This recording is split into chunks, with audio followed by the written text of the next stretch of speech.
Winning Motor Trend Truck of the Year 3 times in a row? That had never been done before.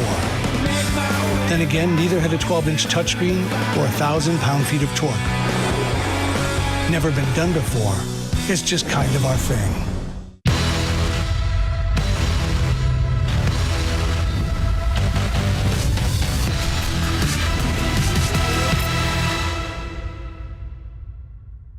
Flames TV live at the Intermission, brought to you by Ram Truck, winner of Motor Trend Truck of the Year for the 3rd year in a row. As we break down this first period, and little cameo there by look in there. a little look in. I guess first of all, we talk about kind of building on that first Oilers game.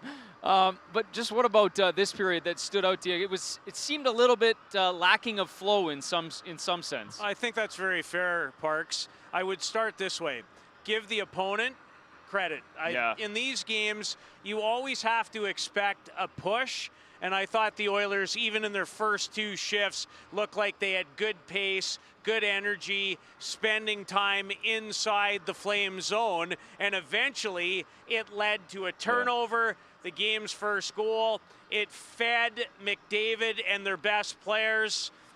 Then you end up in the penalty box, 2-0, but in terms of puck support, puck movement, just didn't seem very connected. It was hard to put a couple of passes together, and they need going forward to spend some more time inside the Oilers zone. Now, they did have what I thought were 3 or 4 pretty good chances, and when they had them, Mike Smith made good saves. Yeah, a couple of chances in tight tips and redirects in front of the net, but nothing too serious in terms of chances against Mike Smith. But let's take a look at the 2 Oiler goals. You pointed out, the turnover that leads to the first one and maybe gets you in a bit of a hot water here. But just what you see on this play where you feel like you're in pretty good shape, and then all of a sudden, it's in the back of your net.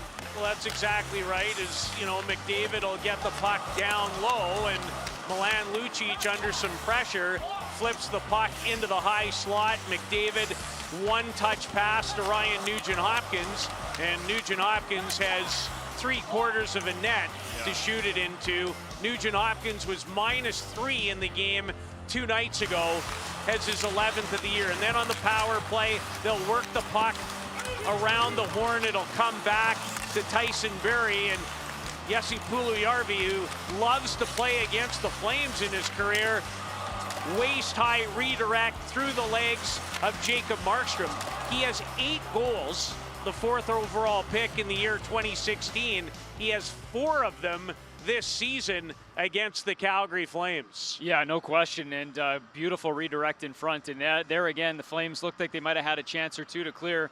But just given those, you work through. Can't feed extra another chance. Yeah. You cannot feed those types of people more opportunities. They get more than enough on their own.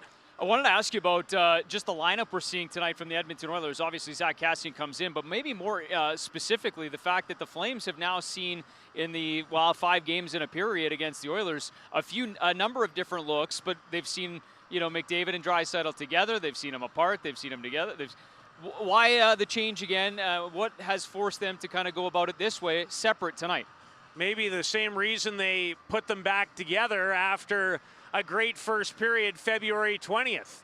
Yeah. What happened the other night is, for the first period and 3 shifts together into the second, the Flames did an excellent job against the 2 of them together. I thought they were better even the other night apart. Now, Jujhar Khaira being unavailable and unavailable again takes away from your center ice depth, so that's part of it. But again, that's the interesting and, if you will, neat thing about making adjustments. That's what coaches will do. So when one team dictates to you, you have an opportunity now to flip the page, and that's what Dave Tippett has chosen to do, and it's paid dividends in the first 20 minutes tonight. It's funny because I know you love it just as much as anybody, but those little matchups, the games inside the games, it's just to see how the Flames are countering that and mixing, obviously, Elias Lindholm spending a lot of time against McDavid a little bit in that first period, and then Michael Backlund more against Leon Draisaitl. But that's going to be one of those that just kind of goes back and forth. And the Flames have some pretty good matchups there that they can go with or try. Well, they do, and I think as this game goes on, what you want to see more of is, can you generate some offensive zone time with the Monahan line in particular, because that's a matchup you would like to win. They don't see a lot of time against either Draisaitl or McDavid, especially so far tonight. So more the Haas line.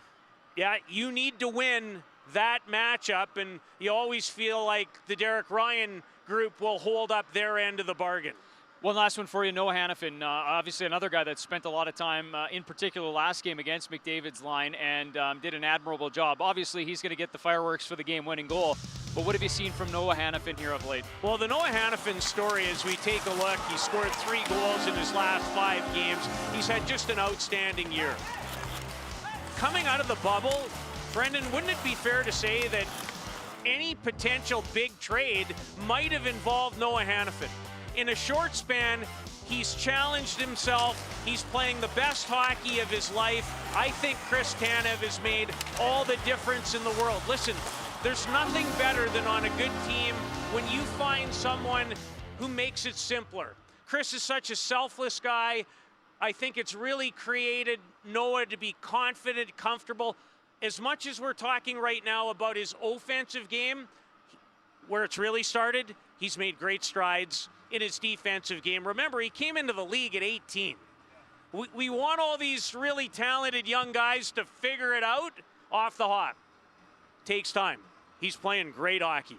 And getting rewarded with a bit more power play time here, and saw him right back out there on that first unit here again tonight. Thanks so much for the time. We'll see you back here in the second. Sounds good. Looking forward to it. Peter Loubardias, Sportsnet 960 color analyst here in the first, breaking it down. Flames have a little bit of work to do here in the second period and beyond. Let's take a look at the Remax 50-50 here. Draw is climbing up as we get closer to the end date, 10 p.m. I should say. Nearing $150,000. We'll make that draw here tonight as we get closer to closing off that cutoff. CalgaryFlames.com/50-50.